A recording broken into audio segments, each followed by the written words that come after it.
Mheshimiwa, kuna barabara mimi siwezi jenga, na nimesema kuna barabara siwezi jenga na kuna classroom siwezi jenga. Barabara ambazo zinajengwa kwa matumbo ya watu siwezi jenga liwe liwalo. Ile kelele iko ni watu wanataka niwatengenezee classroom kwa darasa kwa matumbo yao. Nashindwa, watoto watasomaje kwa tumbo za hao watu? Hawawezi soma.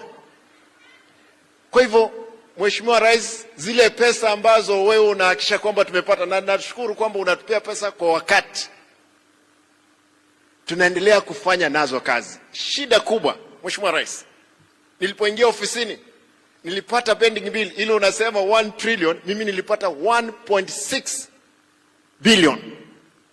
Nilipoweka task force ikasema hile naweza lipa ni 231 million. Imagine wanaume walikuwa wanatoroka na 1.4 billion. Walikuwa wamesupply hewa hapa.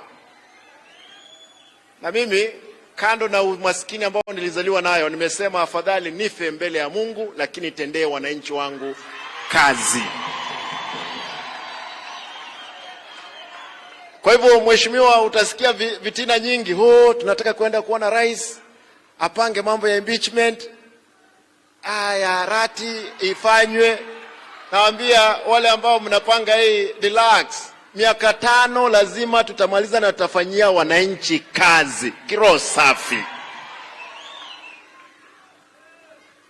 Mheshimiwa, mimi I'll support